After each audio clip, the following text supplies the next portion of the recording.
Welcome back. A tale of inheritance, silence and rot, drawn from the margins of forgotten archives. Tonight we descend into a history best left sealed, but the records persist and so must the telling. Before we continue, like, subscribe and share. Newport, Rhode Island, the year of our Lord 1859. The gilded facades of its merchant palaces concealed more than mere indulgence. Behind shutters painted a gentleman's green, in houses perfumed with imported lilac water, secrets clung like mildew. None was darker than that which emanated from Ravenscroft Manor, the seat of the Aldridge family.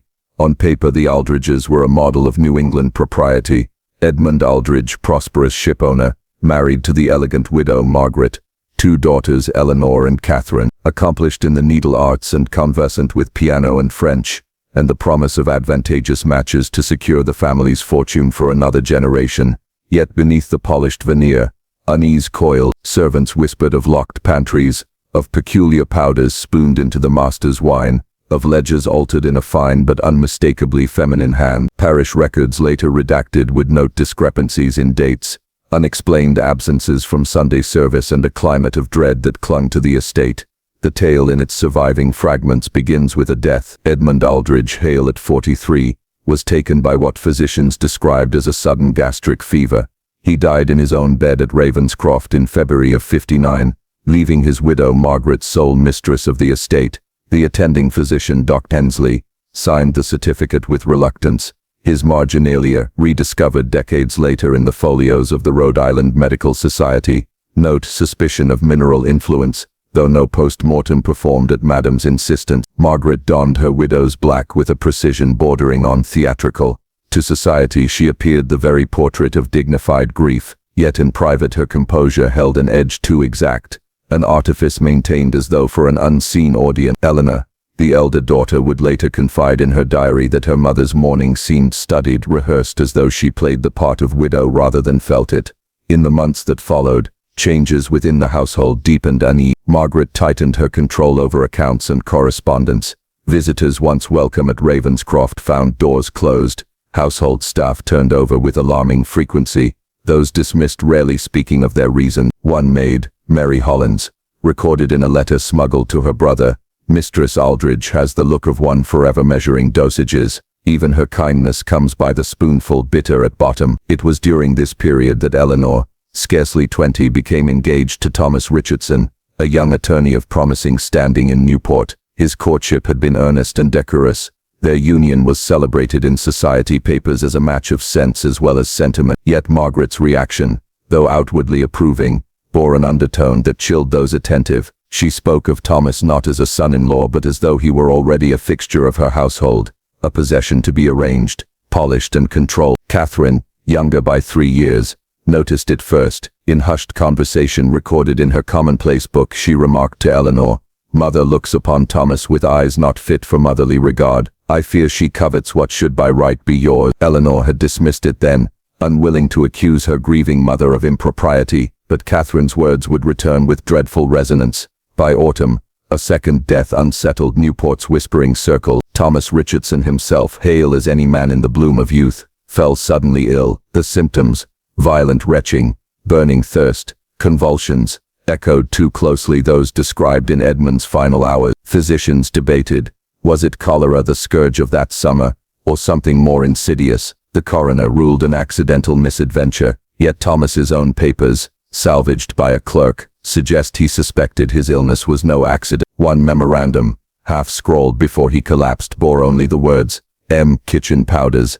Eleanor must know." The shock of his death plunged Eleanor into desolation, yet her mourning was not solitary. Margaret hovered with attentions too close, her consolations veined with something unsettling. More than once Catherine overheard her mother speak of Thomas not as lost but as though his absence were an inconvenience, a delay in her own desire. It was around this time that whispers of poison began to stir in Newport taverns and drawing rooms alike. Arsenic, long used for vermin and in small doses for complexion water, was a familiar substance in any respectable household, yet in Ravenscroft it appeared in strange profusion. An inventory taken after Edmund's death lists no fewer than 6 vials of Fowler's solution, ostensibly for nervous complaints. Such a quantity was excessive, even indulgent. Here the record grows fractious. A packet of notes, attributed to Thomas Richardson, resurfaced in the 1924 renovations of a Newport townhouse. These notes, brittle, ink faded but legible, describe not only suspicions of Edmund's poisoning,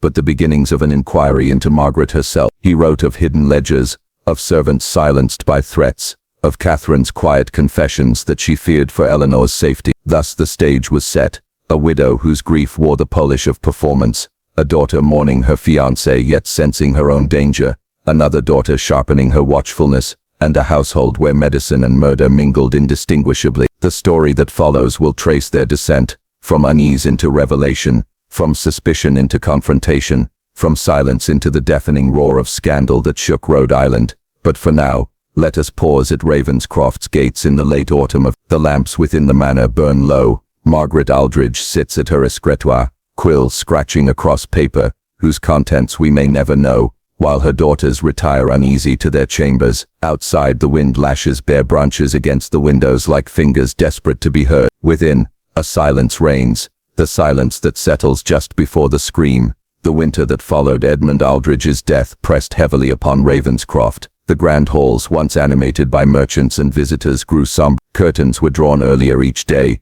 as if to keep out not merely the cold but prying eyes. The household seemed to contract upon itself, its every heartbeat dictated by Margaret's will. It was during these darkening months that Eleanor began to sense a shift in her mother's attention. Margaret's grief had mellowed not into piety or resignation, but into a strange vigor. She walked the corridors with an almost martial energy, her widow's weeds altered with each fortnight by subtle tailoring that emphasized not her mourning but her figure. Visitors remarked in the Newport Mercury that Mrs. Aldridge presents the appearance of one in command, rather than one bereaved. Catherine noticed the change most acutely. From her corner of the drawing room she watched as her mother lingered too long over Thomas Richardson's name in conversation, or adjusted her brooch when young men called. The smallest gestures betrayed an unsettling truth. Margaret was not content to withdraw into widowhood. Rather, she seemed poised to compete with her daughters upon the same social stage. The servants, ever the first to scent disquiet, whispered among themselves. One kitchen maid confided to the laundress that she had seen Margaret pouring a clear liquid from a small vial into Eleanor's evening cordial. Another, braver, scribbled a note in the back of the household account book. Mistress keeps her powders in the blue apothecary chest. I fear for Miss. That note, later crossed out in a darker hand, remained faintly visible even after the ink was blotted. Meanwhile, Eleanor herself grew increasingly unwell. What had begun as headaches and fainting spells deepened into persistent weakness, trembling hands and an aversion to food. Hensley, summoned once more, attributed it to nervous exhaustion brought about by grief. His prescription, recorded in his ledger, was a tonic of laudanum and quinine, though he noted in private margin, symptoms bear resemblance to arsenical exposure. Observation advised. Eleanor confided her fears to Catherine late one evening, in the upstairs nursery, the room of their childhood now serving as their only refuge. By candlelight she whispered, I cannot escape the thought that what claimed father and then Thomas now works its way into me. I drink only what mother provides. Catherine, grasping her sister's hands, vowed that they would not allow history to repeat. It was Catherine who began to search. She prowled the larders and linen presses, the locked cupboards in the butler's pantry. In one she discovered, wrapped in muslin, a packet of white powder labeled for rats. But why, she wondered, would such a preparation be stored beside their tea leaves rather than in the stable? Her suspicions were confirmed in March of 1860 when she discovered Thomas Richardson's leather folio hidden beneath loose boards in the stable loft. How it had come to be there, none could say. Perhaps secreted by Thomas himself, perhaps placed by a servant loyal to him. Within its pages lay notes that chilled her. Observed Margaret in pharmacy. Requests repeated vials of Fowler's solution. Edmund's decline suspicious. Symptoms consistent with chronic arsenical dosing. Eleanor pale, wasting. Must secure evidence before too late. The folio contained sketches of instruments, glass retorts, apothecary scales, and forceps of unusual design, annotated with their potential use in clandestine administration. One page bore the heading, Case Study, Ravenscroft, Hereditary and Domestic Pattern. The text beneath had been violently scratched out, leaving only fragments. Female agency, inheritance secured through widowhood, elimination of rivals. Catherine presented the folio to Eleanor. Together, they studied its contents, their candle guttering as if in fear. He knew, Eleanor whispered, tracing Thomas's hand upon the page, and now he is gone because of it. But how to act? They were two young women under the dominion of their mother, with no guardian, no protector. To accuse Margaret openly would be to risk ruin, for society would side with the widow of respected standing over daughters dismissed as hysterical. Even Dr. Hensley, though privately suspicious, had written nothing definitive that might indict her. Thus the sisters resolved upon secrecy. They would bide their time collecting fragments, preserving what notes they could, until they might appeal to authorities beyond Margaret's reach. Catherine began to copy Thomas's folio by hand, concealing each sheet in the false bottom of her workbox. Eleanor, though weakening, forced herself to keep a journal of her symptoms, noting every bout of nausea, every metallic taste upon her tongue. Yet Margaret seemed to sense their vigilance. Her voice took on a sharper edge when addressing them. Her questions probed. Once Catherine returned to her chamber to find her workbox disturbed, the false bottom slightly ajar. Another time, Eleanor discovered her journal missing from beneath her pillow, only for it to reappear days later with one entry neatly excised. The tension in the household grew intolerable. Meals became silent rituals of suspicion. Each sip of wine, each spoonful of broth, carried the question, would it be the last? Servants avoided the daughter's gaze, fearful of being drawn into their peril. Even the walls of Ravenscroft seemed to lean inward, the tapestries muffling their whispered confessions as though conspiring in silence. And still Margaret's composure never faltered. She attended church in perfect array, hosted select guests with measured charm, and carried herself with the assurance of one untouchable. Newport society, ever hungry for gossip, whispered of her resilience, even her desirability. Widowed yet not diminished, she seemed to many an exemplar of feminine strength, but behind her smile lay a secret known only to those within Ravenscroft's shuttered halls, a secret of powders and vials, of journals half redacted, of daughters who feared their own mother. The first true fracture came on a rain-lashed night in April, when Catherine overheard a conversation not meant for her ears, a conversation that would confirm their worst fears and propel them toward a course of desperate action. The storm that battered Newport in April of 1860 was one of those tempests that seemed to shake the very foundations of the sea-facing mansions. Rain lashed against Ravenscroft's stone facade,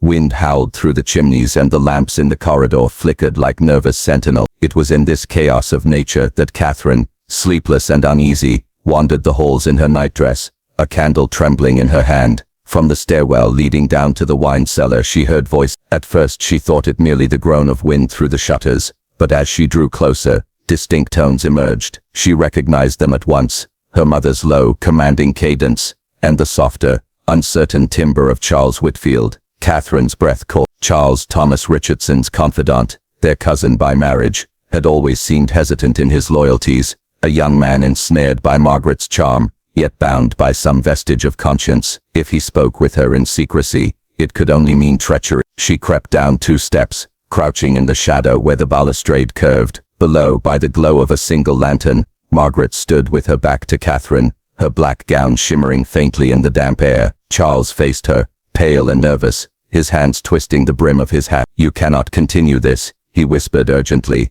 "The girl is wasting before our very eyes. Her skin, her eyes. Any physician with sense will suspect." "Physicians suspect nothing they cannot prove," Margaret replied evenly. "And even if suspicion falls, what matter? Eleanor is fragile, her father before her equally so. Consumption, decline, such things are common. No one will dare challenge me with accusation. But Catherine is watchful," Charles pressed, glancing over his shoulder as if expecting the girl herself to materialize. "She questions, she listens. I cannot silence her with words as I did before. And Thomas," at the mention of Thomas's name, Margaret's tone sharpened. "Thomas is gone. His meddling ended the night he believed himself clever enough to confront me. Do not speak of him again, Charles, unless you wish to share his fate." Catherine's heart hammered so violently, she feared its pounding would betray her. She pressed her palm over her mouth, forcing herself to stillness. Charles faltered, then drew a breath. "And what of me, Margaret? What place have I in this design of yours?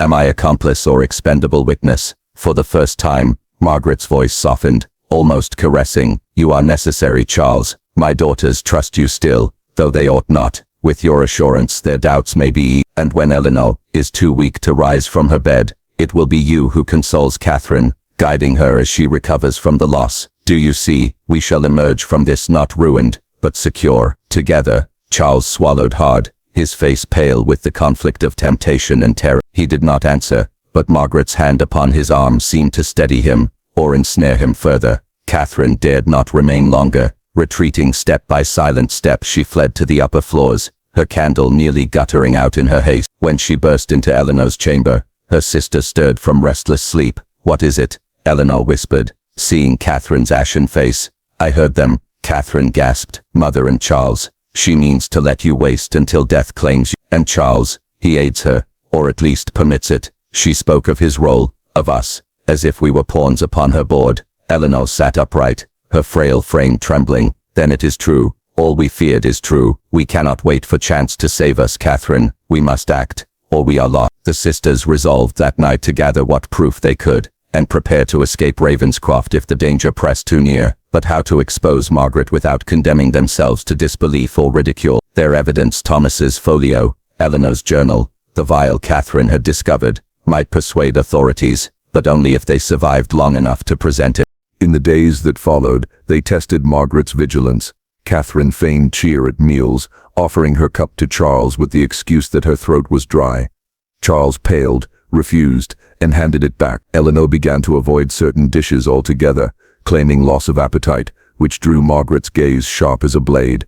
Then came the evening when Margaret, entering the drawing room, found Catherine bent over the folio by the fire. Catherine's explanation was clumsy. She claimed she had discovered it by accident among household accounts. But Margaret said nothing, only smiled with a serenity that chilled the blood. Later, Catherine found the folio replaced exactly where she had hidden it, but with several pages torn out. Fear became their constant companion. Doors seemed to open silently behind them. Servants carried trays with downcast eyes, refusing to meet their gaze. Even the grandfather clock in the hall, once a comfort, now told the hours with grim inevitability. It was Eleanor who first spoke of escape. "We cannot remain here, Catherine. Each night I wake thinking it may be my last. If we do not leave, Mother will succeed. We must take the folio and go to the constable, tonight if we can." But the storm had not passed. The rain still lashed the windows and the roads would be impassable. Catherine, though equally desperate, insisted they wait one more day. That single day would prove fateful, for it brought Margaret's patience to its end, and set in motion the confrontation that would decide whether either daughter survived the nightmare of Ravenscroft. The storm relented the following day, leaving Newport draped in a sodden hush. The sea lay restless but subdued, gulls wheeling above the grey surf, as if nothing had transpired. Yet within Ravenscroft, the tension was so taut that even the servants tiptoed through corridors, anxious to avoid the sharp edge of Margaret Aldridge's glance. That evening, Margaret announced a formal supper, insisting both daughters attend despite Eleanor's declining health. "It is unseemly," she declared, "for a household of our standing to slink about like penitents. We shall dine together." As before, her tone brooked no refusal. The long table gleamed beneath the chandelier, every glass polished, every knife set with military precision. Margaret presided at the head, her black silks rustling like the wings of some carrion bird. To her right sat Catherine, stiff and silent. To her left, pale Eleanor forced herself upright, hands trembling faintly in her lap. At the far end lingered Charles Whitfield, his face unreadable, though his eyes betrayed a constant flicker toward Catherine. The first course was served, a delicate consommé, fragrant, but faintly metallic to Catherine's senses. Eleanor hesitated, spoon poised but unmoving. Margaret noticed at once. "Come, child," she said smoothly. "A sip of broth will do you good. See how thin you've grown. You must nourish yourself." Eleanor lowered her spoon. "I have little appetite, Mother. Forgive me." "Appetite or no," Margaret replied, her smile unbroken, "one cannot sustain life upon air and suspicion." Her gaze flicked between her daughters with surgical precision, as though gauging the precise moment to make her incision. Catherine, summoning courage, set down her own spoon. "Eleanor is right. Something in the food disagrees with us both. Might it be better to abstain?" For a long moment, silence reigned, broken only by the ticking of the hall clock. Then Margaret laughed softly, not mirth, but dismissal. "You imagine shadows where none exist. How ungrateful to mistrust a mother's hand." Charles shifted in his seat, visibly uncomfortable. Perhaps the young ladies should be allowed plain bread, madam, if it pleases them. Their health." Margaret's head snapped toward him. "Their health is mine to govern, Charles. Do not presume." The atmosphere grew suffocating. Eleanor pressed her napkin to her lips. Catherine stared fixedly at the untouched broth, and Charles sat frozen, as though regretting his every breath. Margaret alone appeared serene, her movements deliberate, her eyes alight with something that was neither affection nor anger, but a terrible certainty. After the meal, Margaret dismissed the servants, and invited Charles to remain in the drawing room for brandy. Catherine, helping Eleanor to her chamber, lingered long enough at the doorway to hear her mother's voice, low and deliberate. "You weaken at the table, Charles. Do not forget where your loyalty lies. Without me you are nothing. With me you may yet secure a place in this house. And in my confidence, choose wisely." Catherine guided Eleanor upstairs, both trembling. Once behind the safety of their chamber door, Eleanor clutched her sister's hands. "She means to bind him to her," Eleanor whispered. "Charles is but another pawn. If he falters, she will destroy him as she did father. We must act tonight," Catherine insisted, her voice hoarse. "If we wait, we shall never leave. The folio, the vial, your journal. We must take them and flee before dawn." They agreed. Yet even as they packed their few secreted proofs into a small satchel, footsteps creaked outside the chamber door. A shadow lingered beneath the crack of light. Unmoving, listening, the sisters froze, scarcely daring to breathe. Only after several minutes did the shadow retreat, leaving silence in its wake.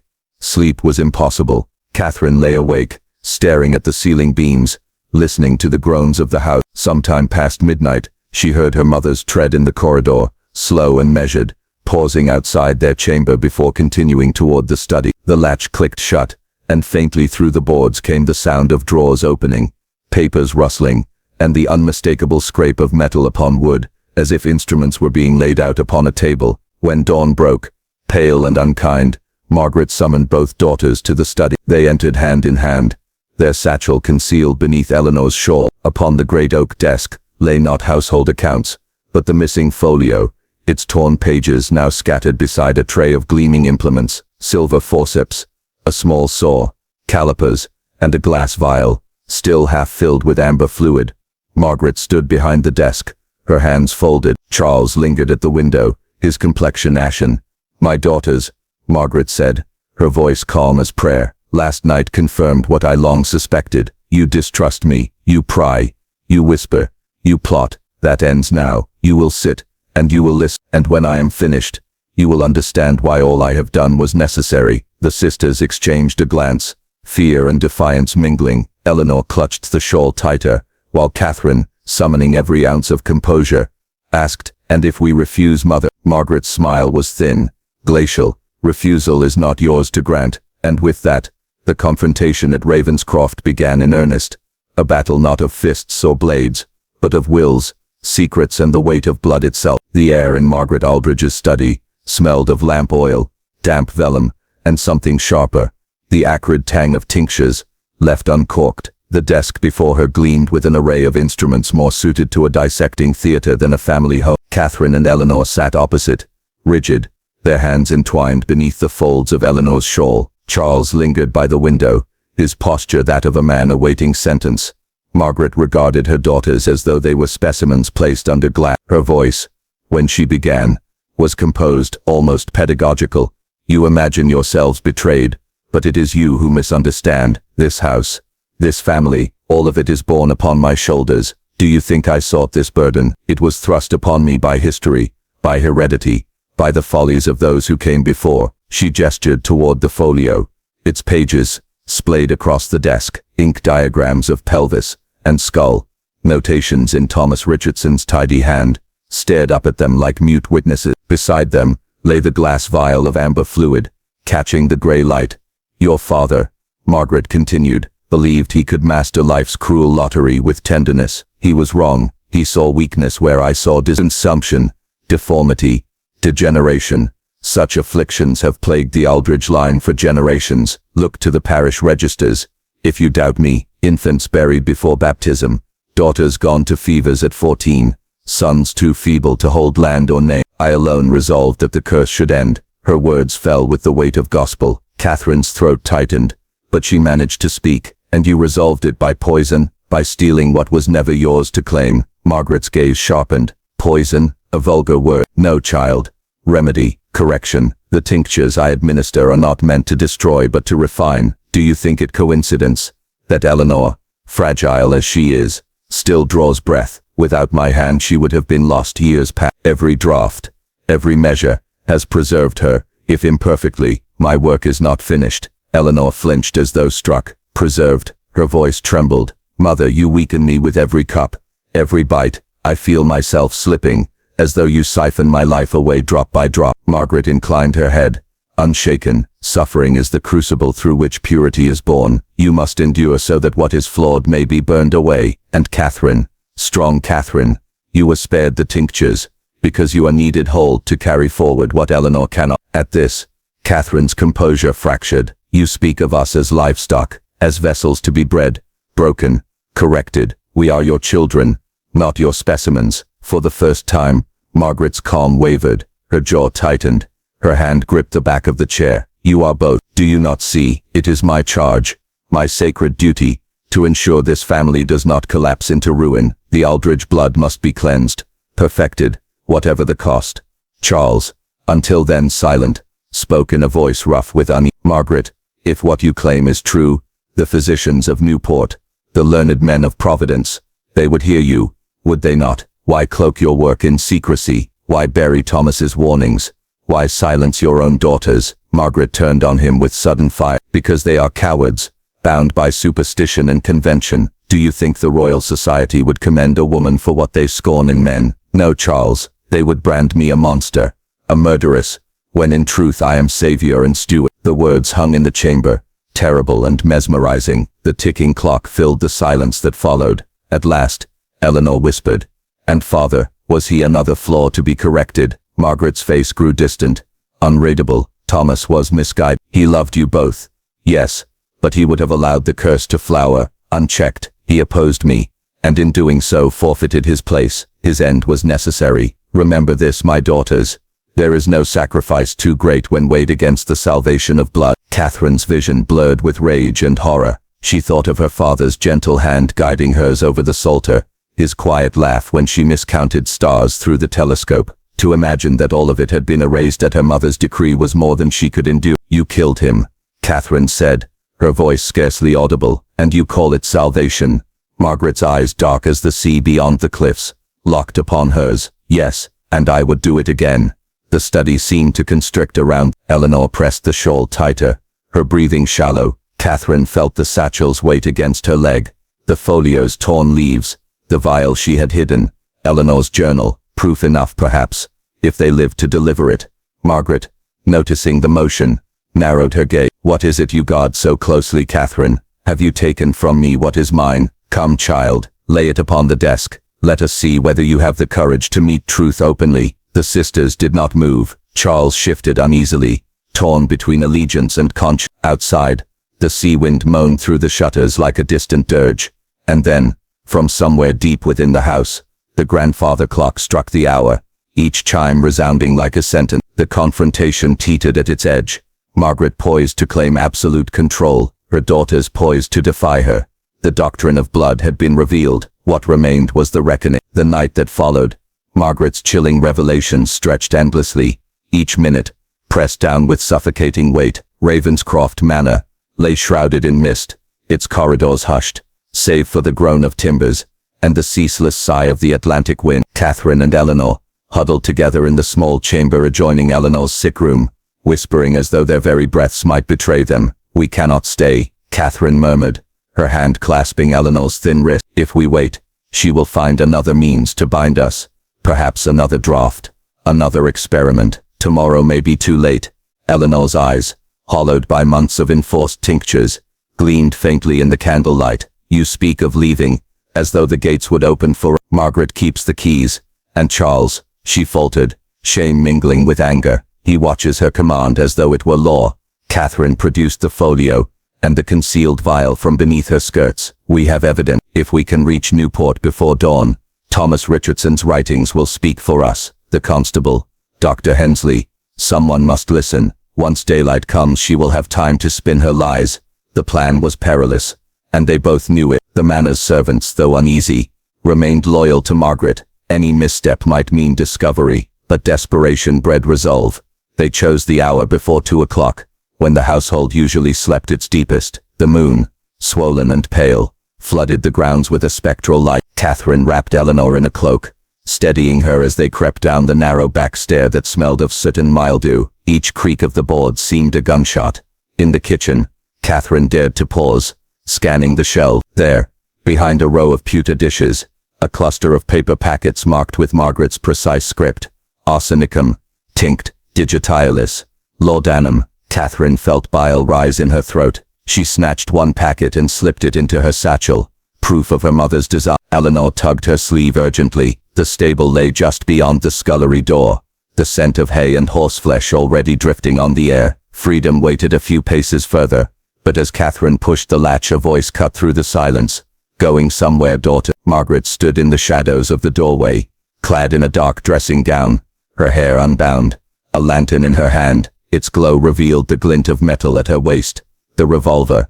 Eleanor gasped, collapsing back against the hearth. Catherine felt the folio's sharp corner bite her palm as she clutched it desperately. Margaret's tone was soft, almost maternal. "Did you think me so careless? You carry your father's stubbornness as though it were a crown, always the same. To flee, to defy, to resist what is ordained. Yet you cannot outwit me in my own house." She advanced a step, the lantern light catching the instruments upon the kitchen table: forceps, calipers, even a bone saw newly polished. The sight made Catherine's blood run cold. Had her mother lain in wait here, anticipating their desperation? "We will not be your subjects any longer," Catherine said, forcing steadiness into her voice. "The world will know what you've done." What they did uncover sent new tremors through the community. Beneath the collapsed east wing, within a stone vault untouched by fire, lay Margaret's private chamber. Shelves of bottles survived intact. Tinctures, acids, powders of mercury and antimony, labeled in her angular hand. Rusted surgical tools gleamed in the dim torchlight: forceps, bone saws, calipers, all arranged with the precision of a surgeon. There were ledgers too, and folios filled with diagrams of anatomy. Many pages were warped by heat, others deliberately inked over, whole passages struck through with black lines. Among the finds was one particular volume, on the hereditary decay of the Aldridge bloodline. The pages bore Margaret's unmistakable script, half treatise, half confession. She chronicled her husband's decline, her experiments upon her children, and her determination to purge the poison that festers in the marrow. Whole entries catalogued Eleanor's convulsions, Catherine's resistance, Thomas's death, each recorded with the detachment of a physician dissecting specimens. A single page marked with the seal of the Newport Medical Society, 1857, contained a chilling annotation: "If the line cannot be purified, it must be extinguished. Better ashes than corruption." The townsfolk recoiled. Some urged the rector to consign the journals to flame. Others insisted they be sealed away, locked in the vestry for the sake of future generations who must learn what blood can do when ungoverned. In the end, fragments were preserved under ecclesiastical custody, yet many pages vanished, whether stolen, suppressed, or destroyed, none could say. Catherine and Eleanor, when informed of these discoveries, sat in silence. Eleanor wept, murmuring that she had felt herself slipping toward death with each draught her mother pressed to her lips. Catherine remained rigid, her gaze fixed on the floor. When at last she spoke, it was with a voice both steady and cold. She was no mother, she was a physician of death, and we, her experiment. In the weeks that followed, the sisters were moved to the home of a distant cousin in the countryside. There they were seen less and less by townsfolk. Some said they sought to rebuild quietly.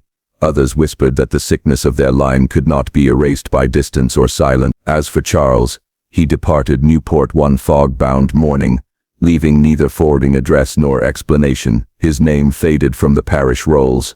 Some claimed he was last seen boarding a steamer for the continent. Others muttered that he had perished in the marshes, taken by despair or guilt. His fate, like Margaret's, remains unverified.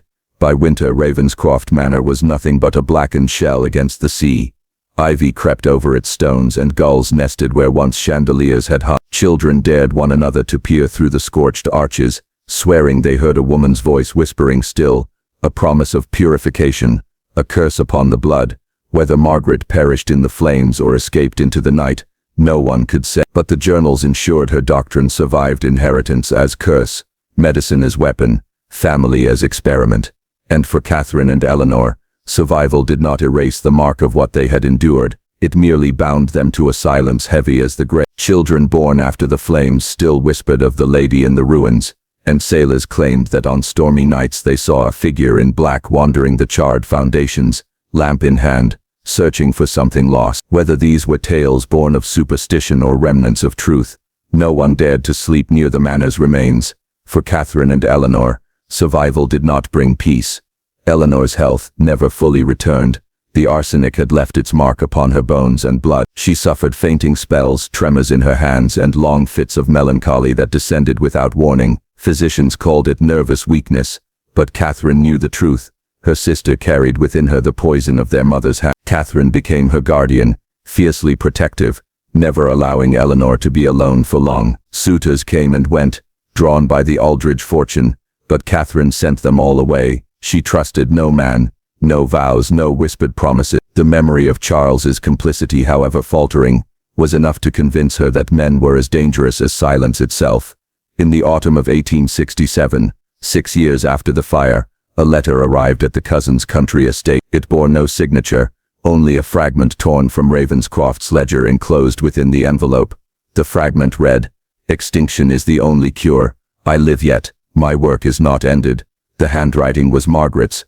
Eleanor collapsed upon reading it, her fragile body racked by sobs. Catherine, however, folded the scrap with deliberate calm and locked it in a wooden chest. She never spoke of it again, though her eyes grew harder in the months that followed. Whether the letter was a cruel forgery, or evidence that their mother still walked the earth, Catherine would not give their persecutor the power of acknowledgement.